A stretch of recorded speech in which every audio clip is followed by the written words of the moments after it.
Assalamualaikum warahmatullahi taala wabarakatuh dan selamat sejahtera.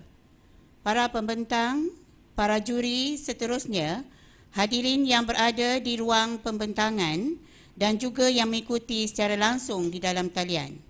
Selamat datang ke pembentangan sesi Selari 1, Konvensyen Penyelidikan Komuniti Pembelajaran Profesional dan Inovasi Pendidikan Program Matrikulasi Kementerian Pendidikan Malaysia kali ketiga tahun 2023, KonPPI-3 2023. Pada petang ini, kita akan mendengar perkongsian ilmu yang akan dibentangkan oleh para akademik berdasarkan tajuk-tajuk yang telah dipilih. Sebanyak 4 kumpulan akan membuat pembentangan pada hari ini, iaitu yang diwakili oleh Puan Nur Ilyani binti Osman dari Kolej Matrikulasi Melaka, Puan Nur Rashida binti Nawawi dari Kolej Matrikulasi Johor, Puan Nur Faizah binti Muhammad Hashim dari Kolej Matrikulasi Johor dan Puan Ramnah binti Abu Samah dari Kolej Matrikulasi Melaka. Pembentangan hari ini akan dijurikan oleh Dr. Jeffrey bin Mat Yasim, Ketua Nazir Sekolah Jemaah Nazir KPM, dan Dr. Ikrim Anak Perempuan Din Chen dari Institut Amidun Baki KPM. Para pembentang, hadirin sekalian dan penonton yang sedang mengikuti siaran langsung sesi Selari 1. Di sini akan dinyatakan syarat-syarat bagi sesi pembentangan kali ini. Setiap pembentangan akan diberikan masa 10 minit. Loceng akan dibunyikan sebanyak 1 kali pada minit ke-8. Loceng kedua akan dibunyikan sebanyak 2 kali pada minit yang ke-10. 5 minit diberikan untuk sesi soal jawab. Loceng akan dibunyikan 1 kali sebagai tanda minit ke-5 telah tamat. Semua peserta pembentangan dikehendaki kekal berada di dalam bilik sehingga tamat semua kumpulan membuat pembentangan. Hadirin sekalian, masa yang dinanti telah tiba untuk kita sama-sama mendengar apa yang akan disampaikan sebentar nanti oleh para pembentang bagi kategori PLC. Untuk itu, sesi pembentangan akan dimulakan dengan menjemput pembentang yang pertama, iaitu Puan Nur Ilyani binti Osman dari Kolej Matrikulasi Melaka yang bertajuk Pembelajaran melalui Telegram uiproa.pod.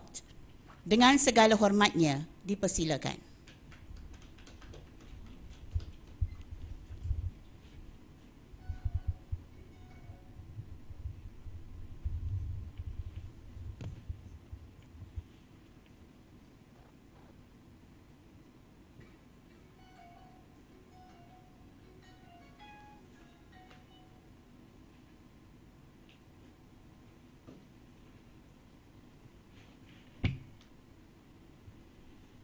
Bismillahirrahmanirrahim. Assalamualaikum warahmatullahi wabarakatuh dan selamat petang kepada para juri dan para hadirin sekalian.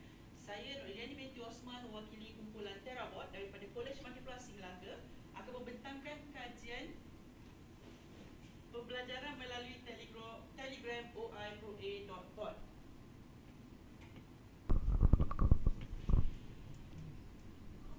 Okey, secara pengenalannya, menurut Osman 2020, pelajar adalah sukar untuk memahami konsep pemprograman, bahkan tidak dapat menggambarkan logik bagaimana suatu program itu dihasilkan.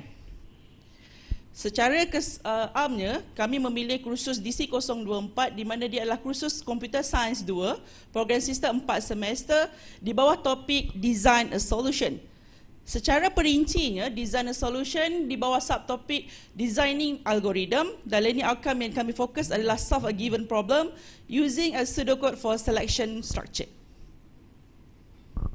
Langkah penyelesaian yang kami pilih adalah kami memilih alat kolaboratif lesson study di mana dia melibatkan pembangunan RPH.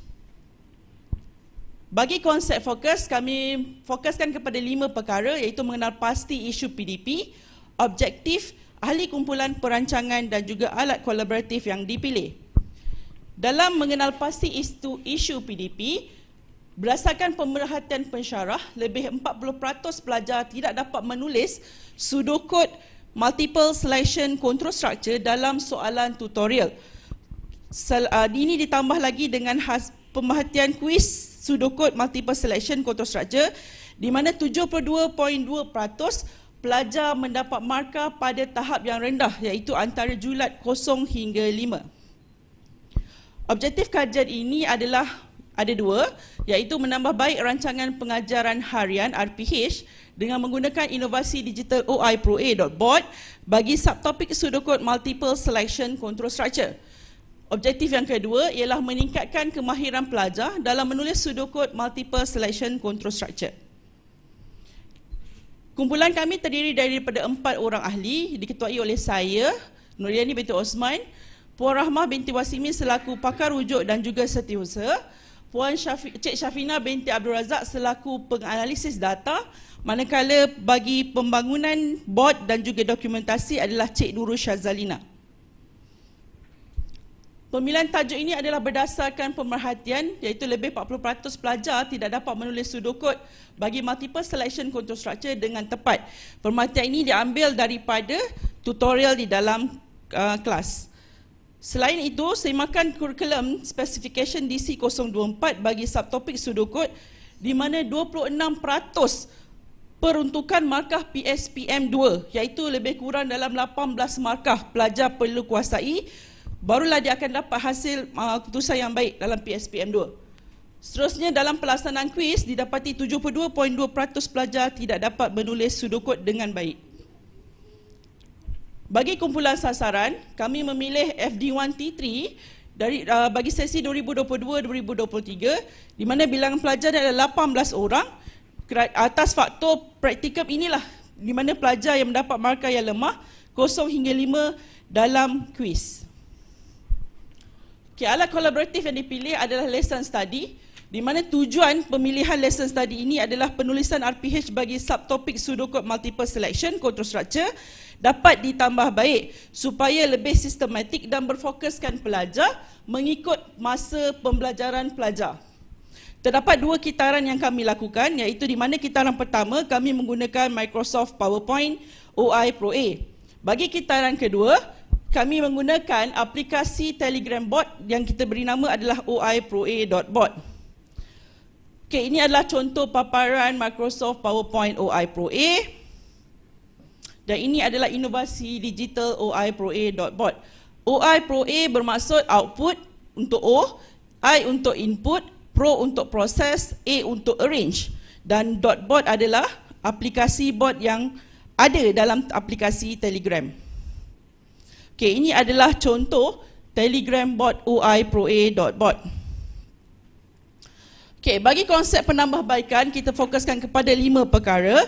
Yang pertama adalah langkah pelaksanaan, di mana terdapat 5 langkah yang kami laksanakan, iaitu yang pertama, mengenal pasti masalah dalam PDP, membina RPH, melaksanakan PDP dan juga pencerapan RPH. Bagi lesson study, kitaran 1 bermula dengan refleksi selepas sesi pengajaran dalam kalangan pensyarah dan juga pembentukan kumpulan. Seterusnya, merancang dan membina RPH melalui perbincangan secara kolektif, semakan isi kandungan RPH oleh pakar rujuk dan juga pemurnian RPH. Seterusnya, melaksanakan PDP menggunakan lesson study dan juga pencerapan pakar rujuk serta refleksi lesson study kitaran 1. Ini adalah contoh RPH kitaran 1. Bagi kitaran 2, penambahbaikan RPH dilakukan secara kolektif. Seterusnya, semakan isi kandungan RPH oleh pakar rujuk, melaksanakan PDP menggunakan kitaran 2, refleksi lesson study kitaran 2 dan juga cadangan penambahbaikan dan juga penambahbaikan RPH melalui perbincangan kolektif. Ini adalah contoh RPH kitaran 2. Hasil yang kami perolehi adalah, ini secara amnya, bagi markah cemerlang antara 11 hingga 15, terdapat kenaikan 50% pelajar yang mendapat markah cemerlang. Markah sederhana berlaku pengurangan daripada 7 orang kepada 4 orang bersamaan dengan negatif 16.4%, dan markah yang lemah iaitu 0 hingga 5 Akhirnya tiada pelajar yang berada dalam golongan 0 hingga 5. Akhirnya didapati objektif kajian tercapai. Okey, ini adalah komen pakar rujuk daripada kitaran 1. Okey, pelajar secara amnya kelemahan pelajar hanya mendengar sahaja. Apabila kita menggunakan kitaran 1, pelajar dengar sahaja konsep daripada pensyarah. Bahan bantu yang mengajar juga kurang menarik dan pelajar kurang bersemangat dalam memberi respon. Walau bagaimanapun, ada kekuatan dalam kitaran 1 yang mana keseluruhan objektif PDP dinyatakan dengan baik dan juga soalan yang diberikan mampu mencabar minda tetapi tidak mengikut aras kesukaran. Bagi kitaran 2, sedikit kelemahan lagi yang kami perhatikan iaitu di mana pelajar perlu mencapai ada capaian internet bagi membolehkan OI-ProA.board digunakan. Kekuatan yang ada adalah aktiviti yang digunakan bertepatan dengan aplikasi dalam topik pengajaran, dapat meningkatkan pemahaman pelajar dalam penulisan sudokod. Pelibatan pelajar juga didapati lebih aktif dan ceria serta bersemangat dalam memberi respon kepada pensyarah. Objektif PDP tercapai dengan baik dan ramai pelajar dapat memahami dan menulis sudokod dengan baik. Rumusannya, pelajar diperkenalkan dengan inovasi digital ini yang dibangunkan menggunakan aplikasi Telegram bot. OI-ProA.board boleh digunakan membolehkan pembelajaran kendiri boleh berlaku tanpa mengira masa dan tempat. Okey, bukti penambahbaikan penghasilan OI-ProA.board selari dengan cadangan penambahbaikan daripada pakar rujuk dan menggunakan alternatif digital yang lebih berpusatkan pelajar. Soalan-soalan yang dikemukakan menepati aras dan kesesuaian dilampirkan dalam OI-ProA.board. Semua pensyarah SES dapat mengaplikasikan RPH telah dimurnikan kepada semua pelajar yang mengambil kursus Computer Science 2. Okey, berikut adalah bukti penambahbaikan. Okey, perkongsian kita laksanakan kepada 3 golongan iaitu pelajar, disebalua kepada pelajar sistem 4 semester, perkongsian kepada semua pensyarah SES dan juga wacana ilmu pensyarah unit sains komputer KMM melalui program penyelidikan PLC dan inovasi PPI di peringkat unit. Secara rumusan, pembelajaran melalui Telegram OI-ProA.board dapat meningkatkan prestasi pelajar dalam menjawab soalan dengan lebih baik, mampu membantu pelajar menyenaraikan seterusnya menulis sudokod dengan baik, memperbaiki proses PDP pensyarah melalui perbincangan kolaboratif dan perkongsian bersama untuk mencapai prestasi pelajar yang lebih cemerlang. Seterusnya, dia mencapai kepada tema KonPPI-3 iaitu inovasi digital yang dihasilkan selari dengan tema kita iaitu pendidikan tersedia masa depan FRE memperkasakan pembangunan modal insan. Sekian, terima kasih.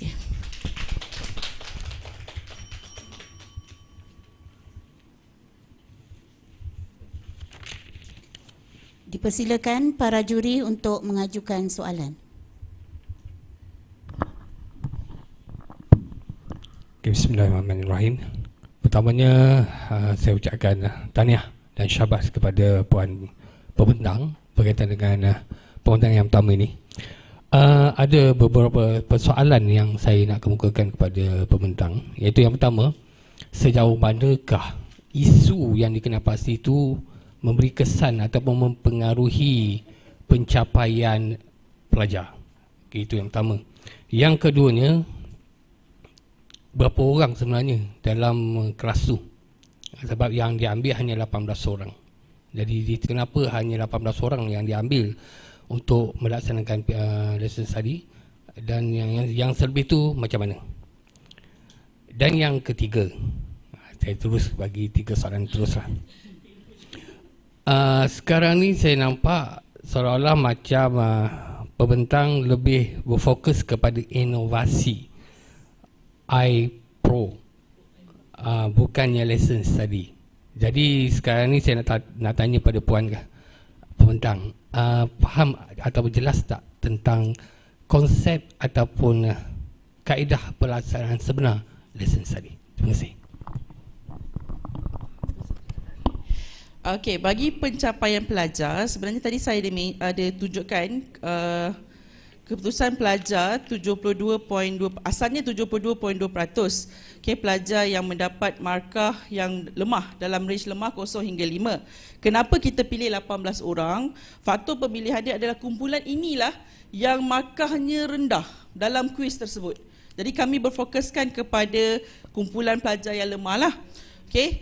Kesan dia pada pencapaian pelajar adalah markah PSPM2 mewakili 18 markah daripada 70% markah akhir. Jadi kami nak fokuskan pada pelajar supaya mereka tahu macam mana hendak menulis pseudocode dengan lebih baik. Okey, seterusnya tadi berkaitan dengan lesson study. Okey, kami membuat perubahan tersebut berdasarkan komen daripada pakar rujuk. Bermula dengan kitaran 1, kami hanya menggunakan Microsoft PowerPoint saja. Di mana pensyarah perlu membentangkan kepada pelajar. Okay. Jadi selepas habis kitaran 1, kami lihat banyak sangat kelemahan. Jadi kita membuat penambahbaikan berdasarkan komen daripada pakar rujuk, di mana kita menghasilkan satu lagi inovasi digital menggunakan OIProA.bot dan pelajar boleh akses dan tengok balik video yang kami sediakan menggunakan aplikasi bot.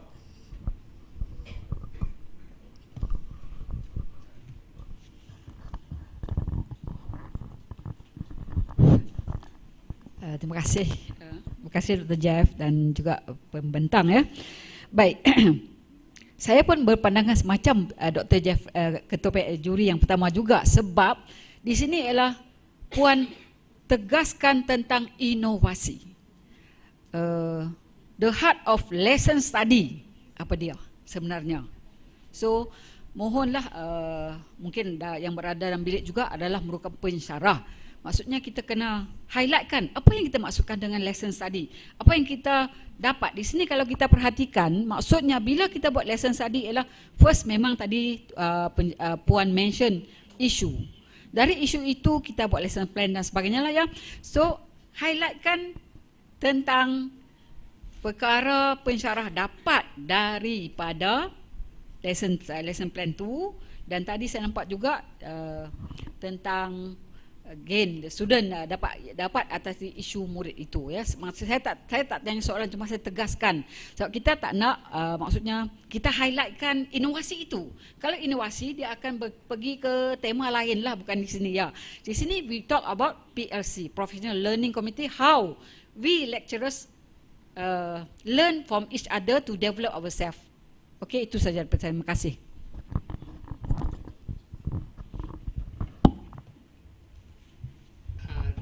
Satu tambahan. Saya tengok tadi lesson study ini yang dibentangkan oleh pensyarah tadi hanya melibatkan 2 kitaran. Okey.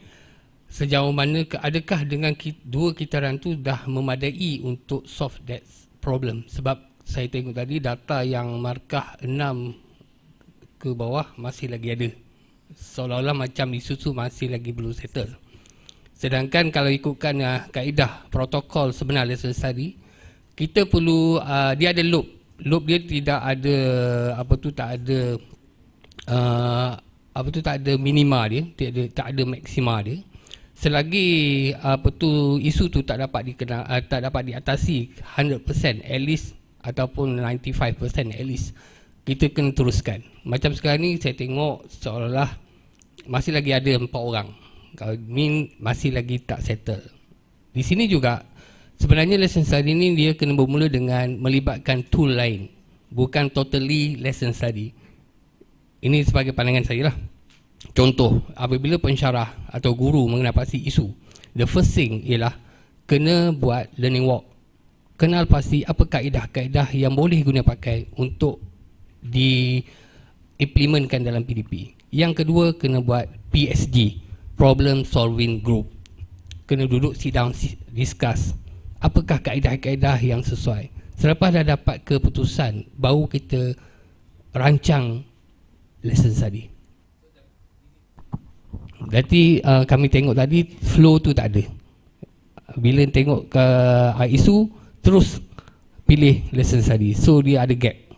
Jadi tak untuk macam yang Dr. yang kena tahu, flow konsep sebenar pelaksanaan PLC tak clear. Dia more kepada pembinaan inovasi. So sebenarnya memang dah tak kena dengan tema sebenar. Itu pandangan kami lah. Terima kasih. Terima kasih kepada para juri. Terima kasih juga diucapkan kepada pembentang yang pertama, Puan Nur Iliani binti Osman.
Majlis seterusnya mempersilakan pembentang yang kedua pada petang ini, Puan Norashida binti Nawawi dari Kolej Matrikulasi Johor dengan tajuk Empowering Students Vocabulary for their Brochure Project through Gamification.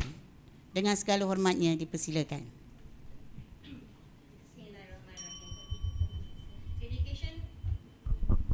Quoting from Sebastian Thrun, education should learn from the positive side of gaming and fun. So with that, we chose to empower students' vocabulary for the brochure project through gamification. Assalamualaikum warahmatullahi wabarakatuh and a very good afternoon to everyone. I am Puan Norashida binti Nawawi and I am from College Matrikulasi Johor. Now, for the introduction, why we chose vocabulary. Now, in terms of vocabulary, students like low frequency words as well as the usage of persuasive language. Hence that is why, especially with the students nowadays, they lack the attention span, okay? And for example, such as True Education stated that learners get fascinated by the addictive features of games and get them hooked, and these get them engaged in their learning process. Also, in terms of vocabulary, we focus on vocabulary due to it is a continuous assessment for the writing component in semester 2 for the students to produce a promotional brochure is 25% and students' continuous assessment marks. So hence, in order for the students to gain more marks for language and organization as well as for their task fulfillment, they are required to produce low frequency words as well as usage of effective persuasive language, I'm sorry. So this PLC is a collaboration of 5 lecturers where we chose 5 different games in order to engage students in our vocabulary, especially when we have classes at 12 p.m., 8 a.m., as well as 3 p.m. for English. Now, our focus would be the use of persuasive language in their brochure was rather ineffective. We noticed that students, they get tired easily, especially in terms of afternoon classes, and then the language is more informational rather than persuasive. If you teach them, if we use the traditional paper and pen way, what happened would be, if you teach them today, the next day they will forget of the words that we taught them. So hence we found ways on how we are able to engage in their interest in learning new vocabulary. So hence that is why we chose gamification, as you can see from the example there. Now next.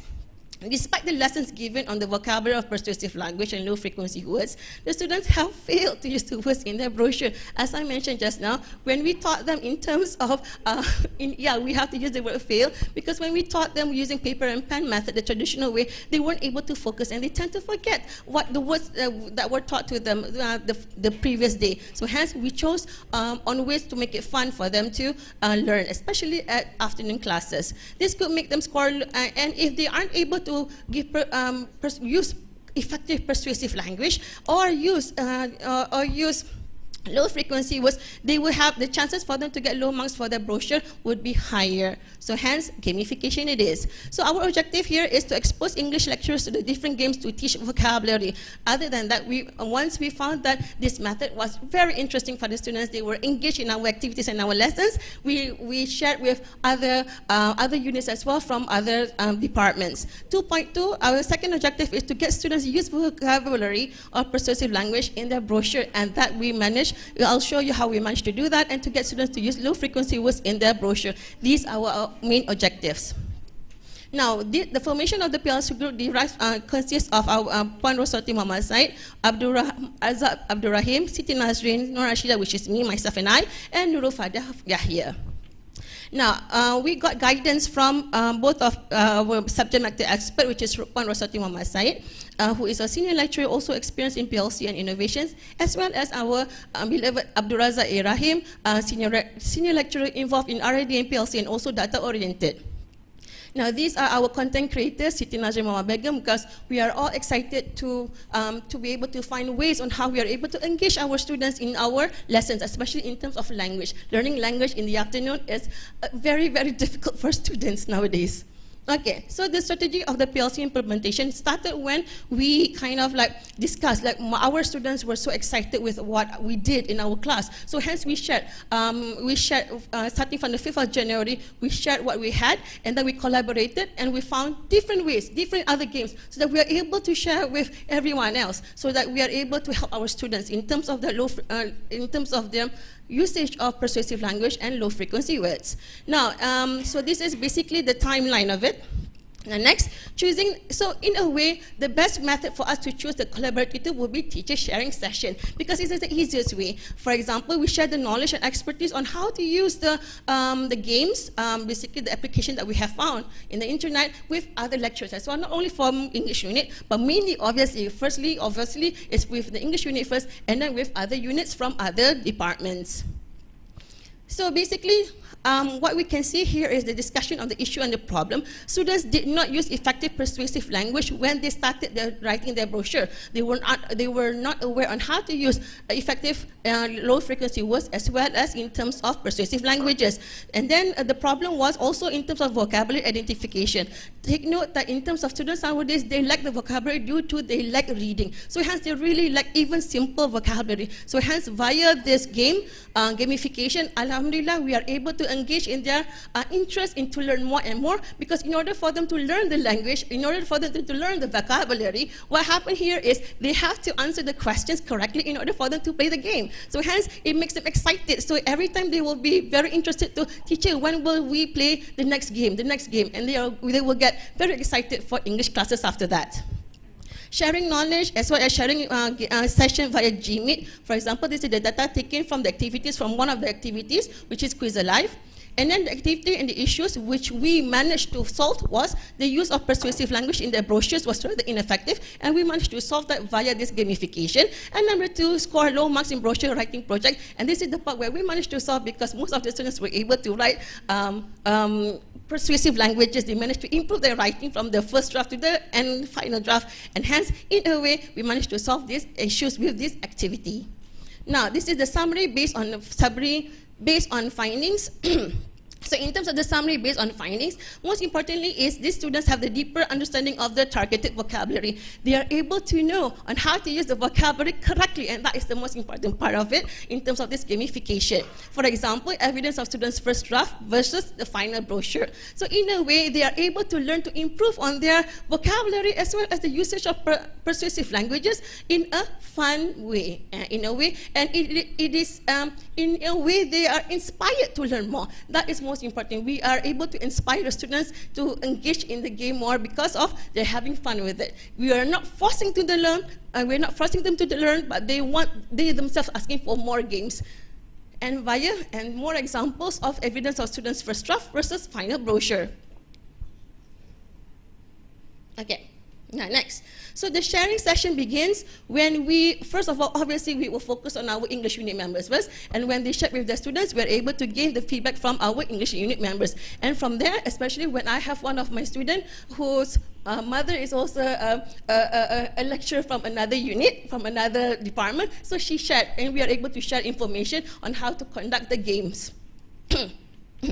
So the ideas worth sharing is customized contents, even for mathematics, biology, and so forth. It is very reliable, and then it runs live, or you can also assign it. Most importantly, when you run it live, you will be able to make the students interested more because they're able to see the ranking, and it is collaborative as well. For students, they're able to see the scores because students are very competitive and they are able to work independently when we're able to assign homework to them, and it is very interactive and engaging, and in a way they're able to have social interaction, especially with other classes. So unfortunately, there are also some weaknesses as well, obviously. If you have, some of the games have paid subscription and poor internet connection, obviously in college, and then advertisements. For students, competitive, some of them can be very competitive, poor internet connection, especially around the rural areas, and gadgets, because some gadgets may not be able to access, it may not be compatible with the games.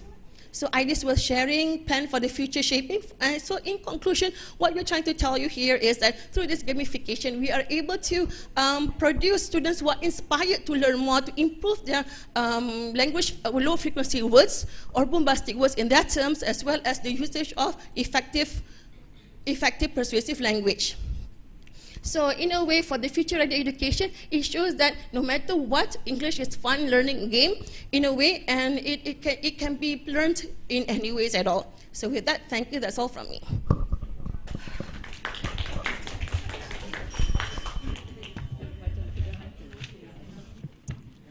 Dipersilakan para juri untuk mengajukan soalan. Okey, tahniah kepada pembentang. Memang betul-betul rushing. Sampai tak sempat bernafas. Nasib baik tak pingsan. Okey. Saya tanya dalam bahasa Melayu.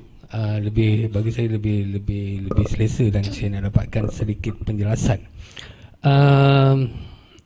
Kenapa pihak pembentang memilih TSS? Itu soalan yang pertama.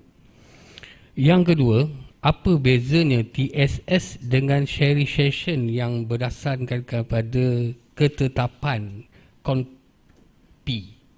Sebab di akhir ada perkongsian juga kan. So itu soalan yang kedua.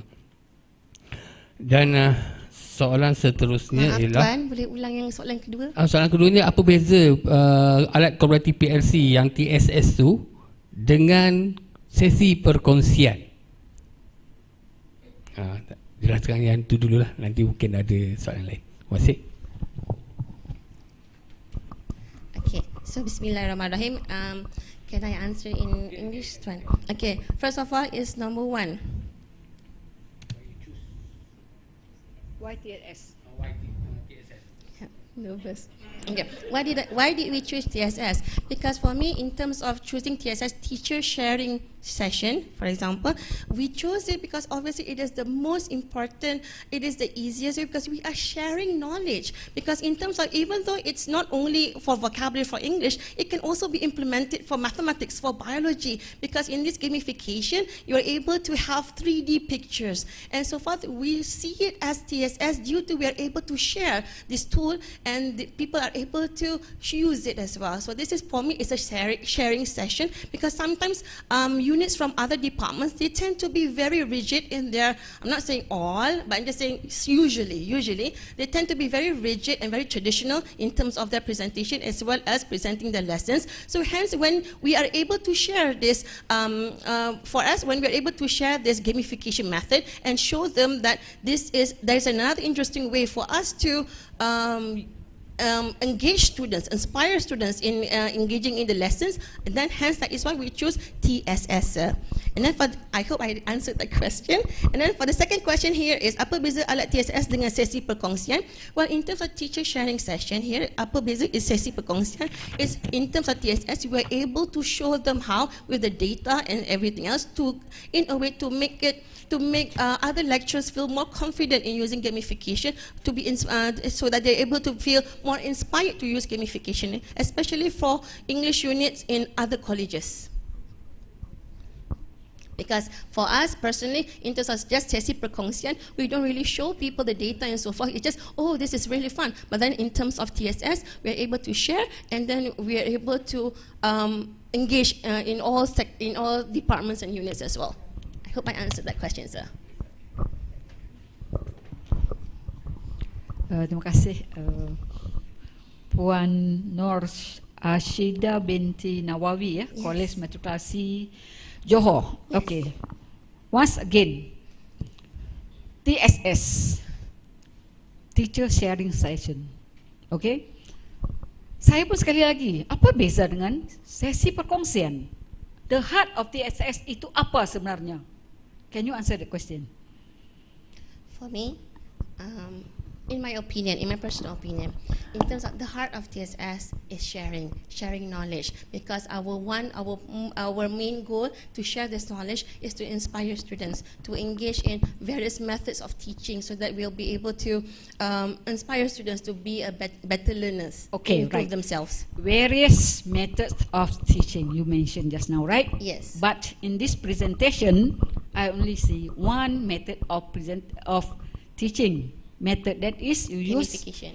brochure, because the issue is brochure, right? Not? Yes. Okay, you use gamification, but for me that is not gamification. For me is digital Digital tools. tools. Yes, it's not game for me. Maybe I'm wrong, just my opinion.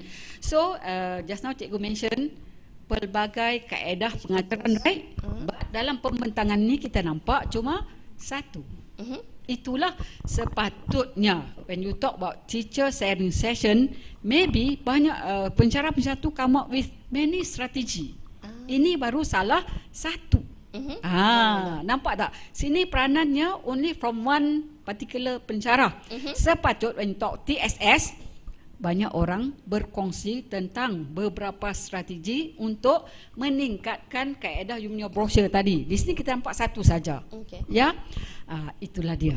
That Okay, is the our heart future of plan. TSS ialah semua orang berkongsi, bukan satu pihak saja berkongsi, dan sepatutnya kongsian itu dah dapat focus, improve, share. The improve Focus, part, improve, share. you learn from your colleague, then you go and apply the same strategy.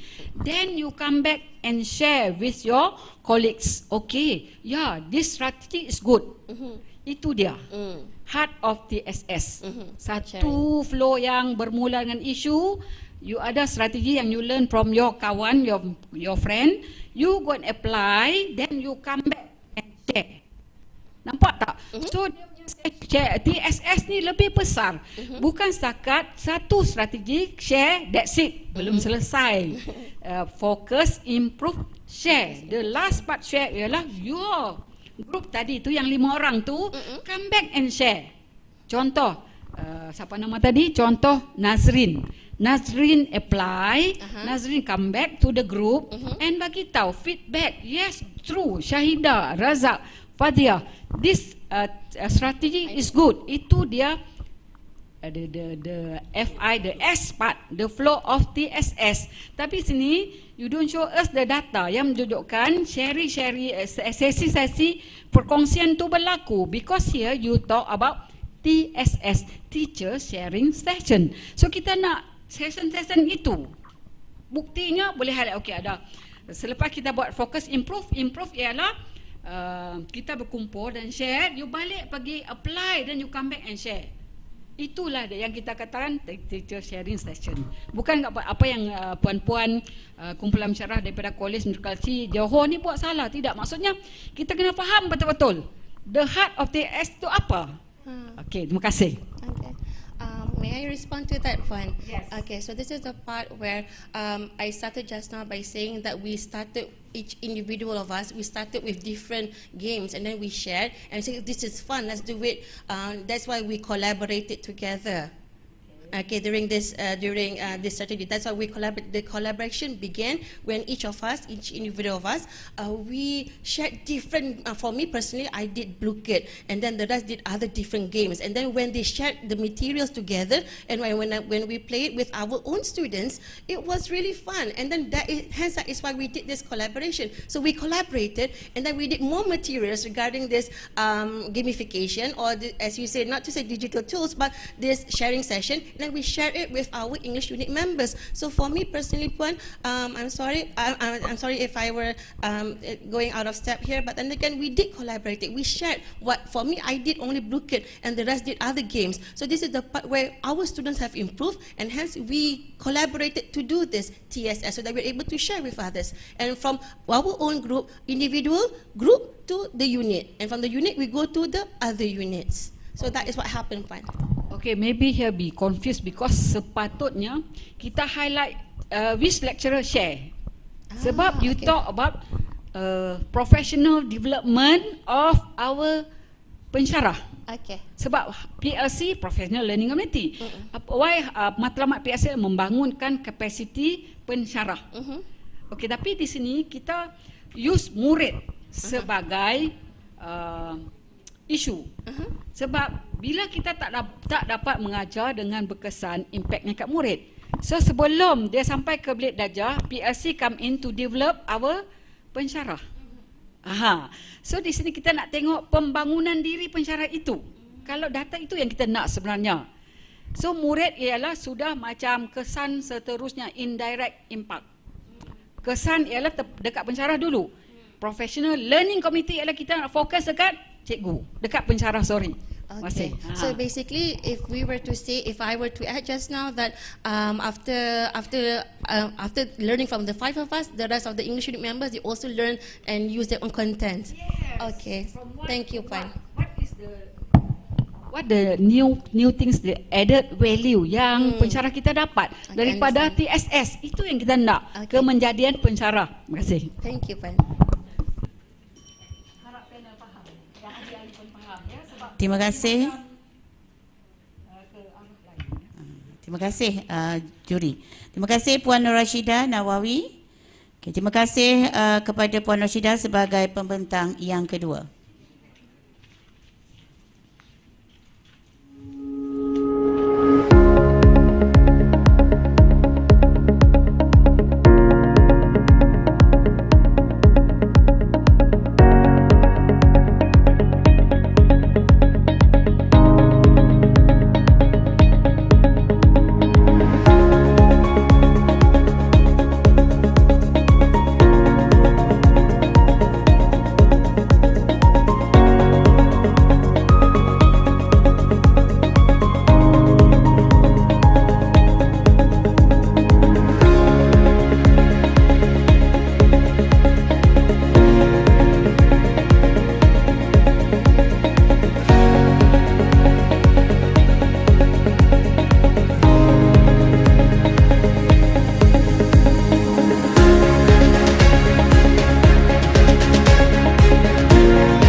Assalamualaikum.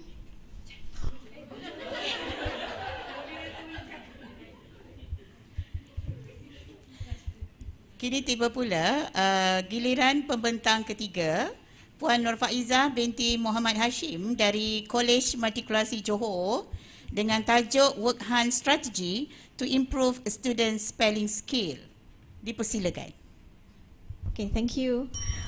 Assalamualaikum warahmatullahi wabarakatuh, and a very good afternoon to everyone. Alright, so I am Nur Faizah binti Muhammad Hashim from Johor Matriculation College. So I am here to present the PLC study conducted by my team, the Spellbound, and the title of our study is Word Hunt Strategy to Improve Students' Spelling Skills.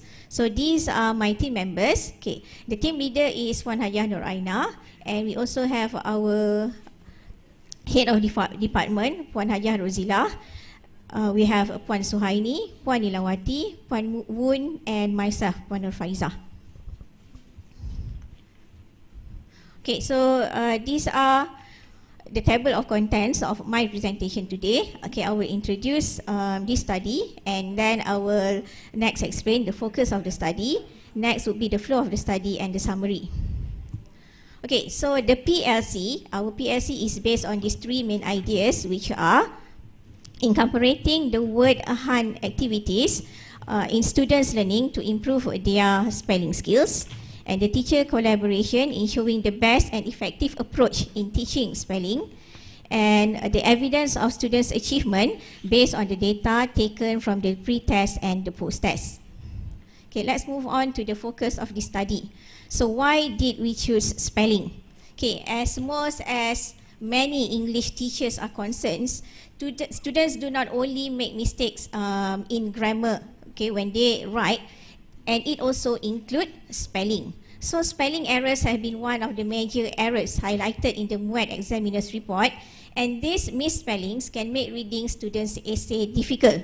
Okay, so these mistakes are so striking that they make repetitive spelling errors that distract the meaning of the words, and sometimes the whole essay, and sometimes it is even plain annoying, okay, if the errors made are on simple words. Okay, so eventually this will affect the quality of the essay written by these students, and of course they will affect the grades. Okay, some students, the essay that they have written might disqualify the students from getting band 5 in writing white paper. Okay, so these are some of the most frequent spelling errors made by our students, even among the matriculation students. Okay, the errors are more on 3 or more syllable words. Okay, they also miss one of the double letters, okay, when spelling these words, and sometimes they just switch the vowels, right? Okay, so spelling has become one of the major challenges faced by the ESL students, and poor spelling can cause anxiety in learning writing skills. Okay, next I will show you some samples of spelling errors made by the students. Okay, as we can see, some simple words like beautiful and even because, okay, they misspell these words because of the vowel use, right? Okay, these are also some of the other errors made by the students. Okay, next, I will explain the objective of this study. Okay, so we have students' achievement in mind, and firstly, we want to make sure that students' spelling scores are increased in the spelling test given after the 3 word hunt activities. Second one, student spelling errors are reduced from 5 to only 2 errors in the online post-test given. And of course, teachers can collaborate to try out various strategies in helping students to improve their spelling abilities. Okay, next we look at the flow of the study. Okay, through the protocol of the teacher sharing session, we have chosen show, tell, and share strategy as our collaborative tool. Okay, so in this strategy, we documented every member's feedback on the matters arise every time we have the meetings with the members of the group. Okay, these modes of the meetings are sometimes physical meetings, and we also did online meetings due to time constraint that we have. Okay, and we have figure 1 and also figure 2 to show the flow of the study. And these are the pictures of us having the discussion every time we change the steps for this flow of the study. Okay, first of course, we establish the group and to identify the focus of our study. And during the discussion, we chose to do study on helping students to improve their spelling skills. Okay, the action inquiry is when we look for errors. Okay, we look for sample essays where students made the errors, and also we find suitable online spelling tests, okay, to be used in our pretest. Okay, after we have done the pretest, we come together again, we study the data, and this is when other group members propose for us to have not only the spelling test, and also we have the spelling dictation, okay, to confirm that our students have problem in that area. Okay, after that we discuss again, and we come out with the intervention strategies, okay, what to be done to help the students to improve their spelling, and we have discussed and come up with this one, right, using reading text, and then they do word hunt activities based on the text that they have read, right? Okay, let me show you. In the pretest, students have to answer 10 questions from an online spelling test, in which they need to spell words of more than 3 syllables, words with double letters, and also some silent letters. Okay, the data from the pretest showed that 28 out of 30 students made 2 or more spelling errors in that given 10 question. Okay, so this is the example of the word that they need to spell. They have to choose actually, okay, which spelling is the correct one. Okay, after we look up into the data from the pretest, we do the intervention. Students read 3 reading texts with related word hunt worksheets, and this reading text, or the lessons including this reading text, is executed in 3 consecutive lessons, where students can actually examine the text, look for the meaning of that unfamiliar words that they have found, and then only they search for the designated words in the worksheets. Okay, and these are the samples.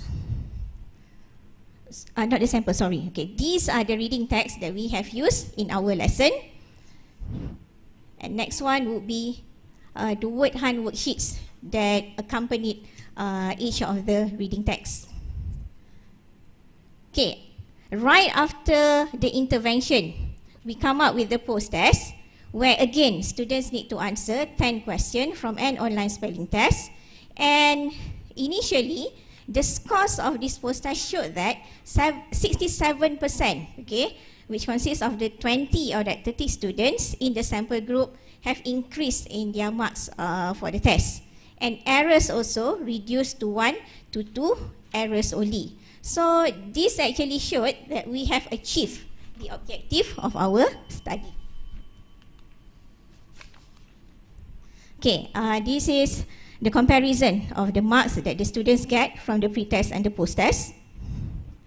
Okay, so we again sit together and come up with the analysis of the data, and we made the conclusion that the use of word hunt or word search activities elevated students' proficiency in spelling knowledge and also skills.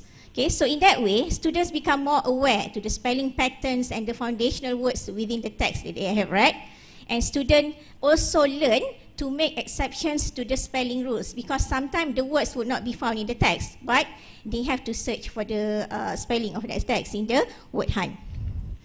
Okay, next, after we have come up with this conclusion, we had another sharing with our English unit members. It was an hour presentation with the whole unit through the Google Meet. And participants, which are the lecturers, also engage with the word hunt activities using the provided worksheets that we has also used with our students. And we also have taken the oral feedbacks from the participants to take down note on what they thought and they feel about the intervention that we had done. And from the feedbacks from other lecturers, we would say that most of them agree that implementing the word hunt strategy could actually help in enhancing students' ability in spelling, and they would try these activities with our students because it is more engaging, it is more interesting for students that involve using online materials. Okay, next, sharing with the community. So one of the way is by joining this KonPPI, we want to share the best practice that we had with the other matriculation lecturers and also educators from other institutions. And the future plan is to share this study with also secondary and primary schools among our community. Okay, I will show you the teacher sharing session. Actually creates a captivating collaboration aimed at addressing the challenging spelling aspects that numerous students struggle to conquer. And TSS also bridges the gap between the ideas and implementation of good practices in using available online resources on spelling. Okay, as for future ready education, although we have spell checking apps, but spelling is still relevant. Okay, because students need to know that major examinations like MUAT still require them to use paper and pen as the method of writing. Okay, so I will end this presentation with a quote from Oscar Wilde. The only thing to do with good advice is to pass it on. It is never of any use to oneself. So that's why we share this with everyone. Thank you. Terima kasih Puan Nur Faiza. Dipersilakan para juri untuk mengajukan soalan. Tahniah kepada Puan Pembentang dan juga tim. Saya nampak idea tu ada. Sama juga dengan pembentang yang ketiga, yang kedua tadi. Idea tu ada. Cuma konsep TSS dengan sharing tu macam yang kami kemukakan tadi, tak nampak. Dia tak nampak, tak jelas. Sebab kalau ikutkan TSS untuk under PLC, bagaimana kata sebagai contoh, tim puan ada lebih kurang 2, 4, 6 orang mengenapasi isu berkaitan dengan masalah ejaan dalam kalangan pelajar. Okay. Jadi sepatutnya ini pandangan kami lah, untuk TSS ini setiap orang akan keluarkan idea. Apakah solution? Dan idea-idea itu akan dites dulu, dan test tu kita akan laporkan. Dan daripada lepas yang test tu, katakan daripada 5 idea tu ada yang terbaik, satu yang terbaik tu yang kita fokus. Tapi di sini kami tak nampak, seolah-olah macam bila 6 orang tu seolah macam idea yang sama je, seolah macam duplicate. Kita buat word hunt, terus okey saya setuju, seolah-olah macam yang rakan-rakan lain tu tak ada idea lain. Di situ tak berlakunya TSS. Sebab TSS ni sebagai contoh, ada 5 idea, you akan test dulu. Test, so daripada 5 tu mana yang terbaik, duduk balik, bincang, test lagi sampai dapat satu solution yang seolah-olah agak terbaik. Ya, itu barulah kita present. Jadi flow tu tak nampak. Dan yang seterusnya, ini pandangan kami sebagai untuk penambahbaikan. Yang seterusnya, saya juga tertanya kepada rakan-rakan kita yang memilih TSS. Persoalan kami, kenapa tak pilih lesson study? Ya, itu persoalan. Okay, so why we did not focus on lesson study? I think it is because due to time constraint that we have to meet each other, to focus on the kind of activities or the kind of teaching approach that we would like to do with our students. And then I think maybe, like you said, we were not sure ourselves about the TSS concept. So that would be one of the things that I would say might be the reason why we didn't do lesson study. So I think that's all. Thank you.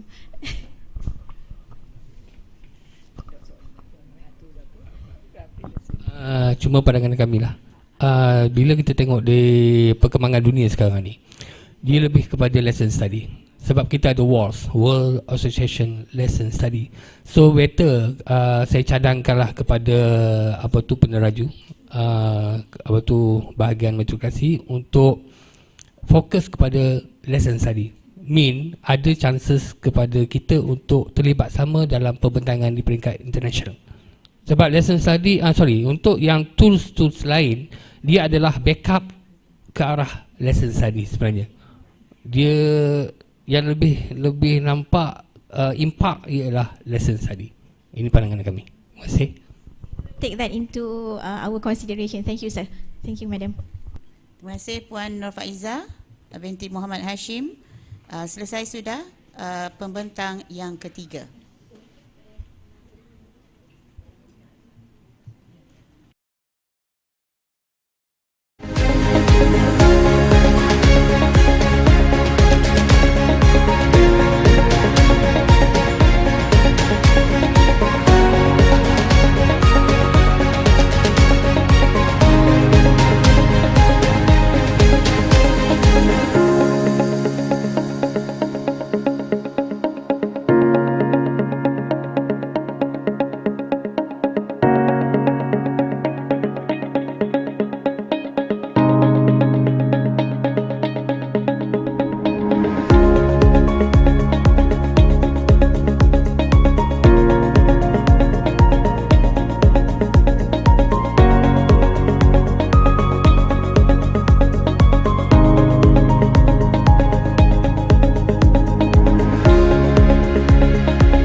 Seterusnya, majlis mempersilakan pembentang terakhir untuk sesi selari 1 iaitu Puan Ramnah binti Abu Samah dari Kolej Matrikulasi Melaka dengan tajuk sesi perkongsian guru meningkatkan kemahiran pelajar dalam melakar graf fungsi sain menggunakan Sign Tracing Board STB.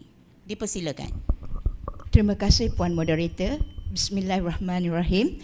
Assalamualaikum dan salam sejahtera kepada para juri dan hadirin sekalian. Saya Ramnah binti Abu Samah mewakili kumpulan Makka dari Kolej Matrikulasi Melaka akan mempersembahkan sesi perkongsian guru iaitu meningkatkan kemahiran pelajar dalam melakar graf fungsi sain menggunakan Sign Tracing Board STB. Umum mengetahui bahawa tempoh pengajaran di matrikulasi adalah singkat. Jadi guru dan pelajar sentiasa berusaha keras untuk menyelesaikan silibus dengan tempoh yang telah ditetapkan dan menggunakan ruang pembelajaran yang optimum. Pelbagai bahan PDP telah kami sediakan untuk topik takaran graf fungsi trigo. Ianya untuk mudah dicapai oleh pelajar. Namun kami merasakan ada jurang di antara pengintegrasian teknologi dan pengajaran konvensional untuk pelajar dapat menguasai kemahiran asas lakaran graf tersebut. Oleh itu, aplikasi STB ini disediakan untuk membantu pelajar dan ianya menjadikan pembelajaran lebih sistematik dan dinamik. Budaya kolaboratif pula di kalangan guru, kami berbincang untuk mengetahui satu konsep asas bagaimana kita boleh menyediakan bahan PDP yang kreatif dan inovatif dalam menambah baik kaedah PDP kita. Dan seterusnya, ianya dapat membantu pelajar menguasai kemahiran saintifik dan sikap yang positif serta membentuk peribadi unggul dalam jangka masa yang panjang. Fokus kajian kami adalah berkaitan yang pertama iaitu tinjauan masalah isu kami kenal pasti. Kami mengadakan sesi perbincangan untuk mengenal pasti isu-isu yang sedia ada. Antara isu yang kami dapati bila kami melaksanakan sesi demonstrasi berulang-ulang, pelajar masih lagi tidak faham. Seterusnya kami mengadakan kuizi secara dalam talian, pun pelajar mengambil masa yang agak lama untuk memahami. Sehubungan dengan itu, kami telah membincangkan strategi pendekatan yang terbaik. Oleh itu, kami menyediakan model STB ini untuk membantu pelajar melakar graf fungsi sains dengan betul lah. Dan bahan yang kami sediakan hanyalah bahan asas iaitu kertas A4, plastik lutsina dan marker pen.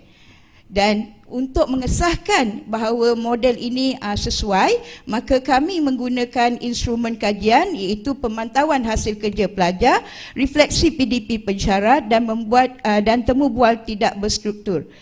So rasional pemilihan topik ini adalah di mana memenuhi aspirasi dan matlamat strategi perkongsian guru dan menjadikan STB ini satu intervensi untuk memudahkan PDP dalam proses lakaran graf fungsi sains, dan ia juga dapat mengembangkan kreativiti pensyarah dan menggalakkan aktiviti kolaboratif, serta yang paling penting kita dapat meningkatkan penguasaan dan kemahiran pelajar melakar graf fungsi sains. Di samping itu, kami telah meletakkan strategi PLC iaitu kami menyatupadukan kepelbagaian pendapat sesama ahli dalam mencari keseragaman menangani isu kami tadi. Dengan itu tercetusnya idea iaitu lakaran graf fungsi menggunakan model STB.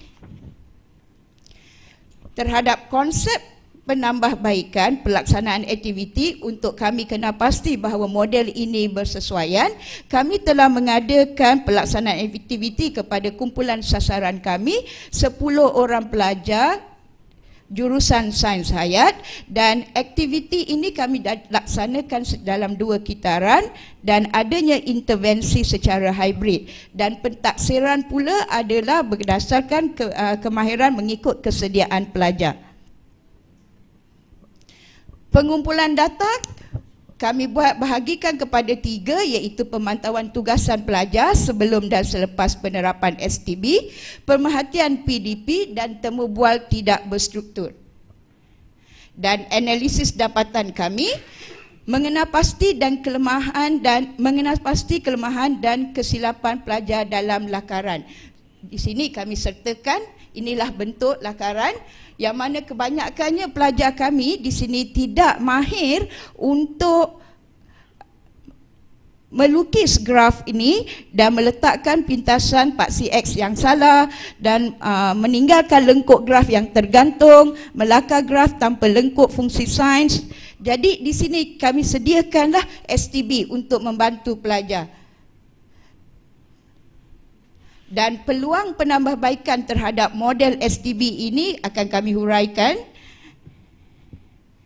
Selain daripada itu, refleksi yang kami dapati daripada pelajar iaitu maklum balas, tahap penguasaan terhadap pembelajaran telah meningkat, adanya komunikasi efektif di mana pelajar-pelajar merasa yakin untuk berbincang, penglibatan dan interaksi, perkembangan kemahiran dan fikiran, rangsangan motivasi, dan rancangan penambahbaikan kami pula di sini adalah kita boleh eksplorkan fungsi kos kepada fungsi kos dan fungsi tangen dalam kepelbagaian domain, dan seterusnya penstrukturan semula model ini untuk menggunakan bahan yang lebih maujud,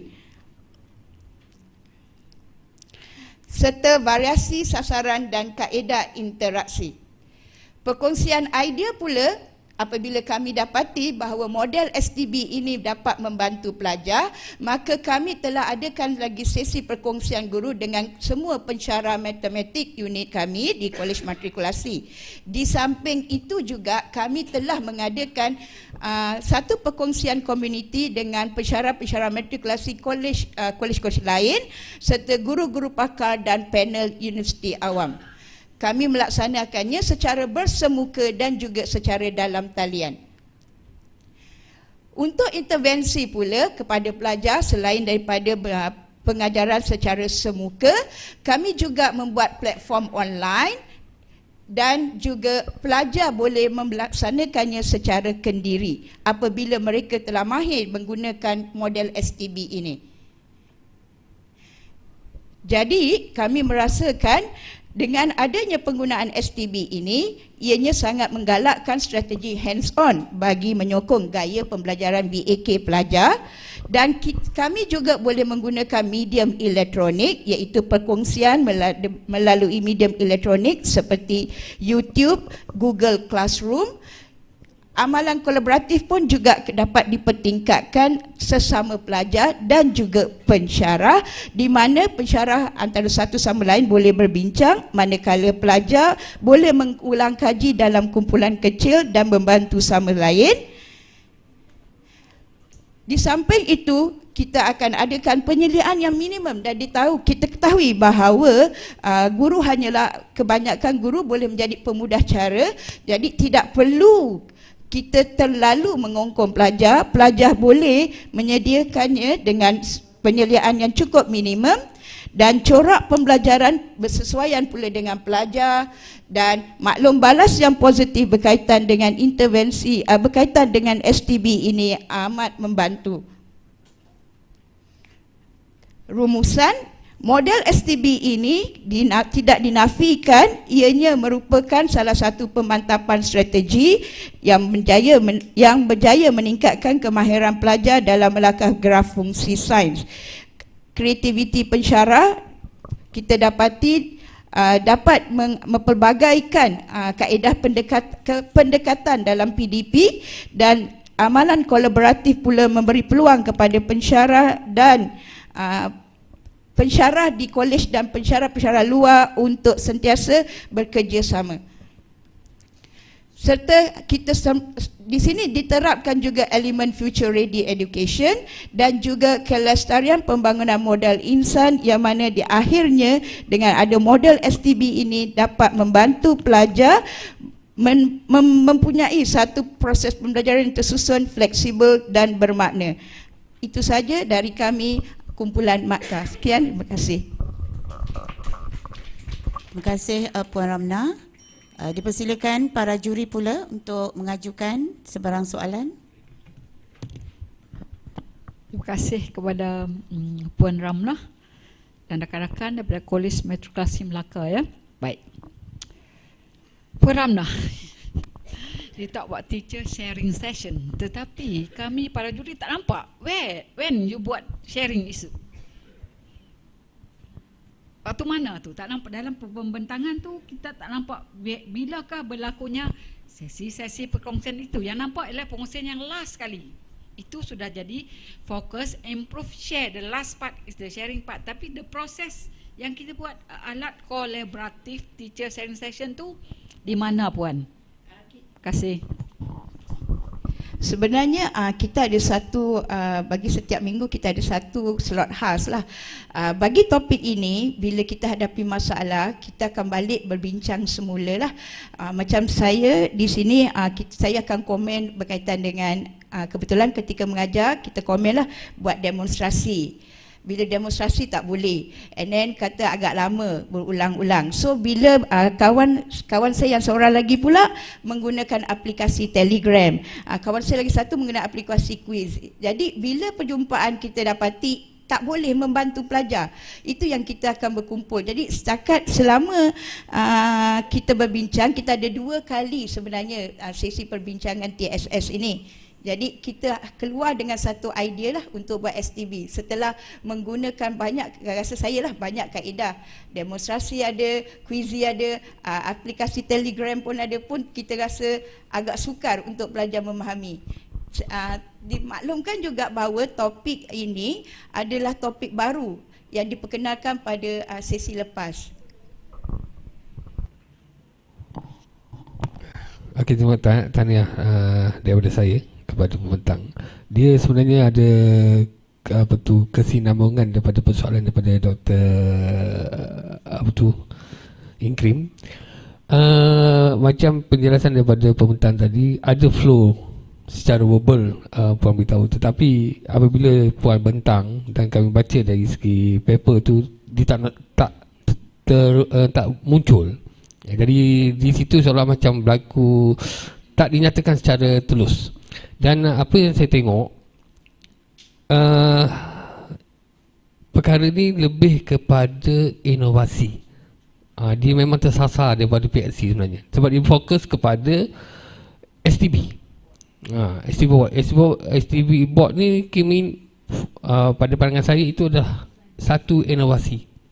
Jadi platform ni sepatutnya masuk inovasi. Dia memang tak apa clear di PLC ni. Ini pandangan saya lah.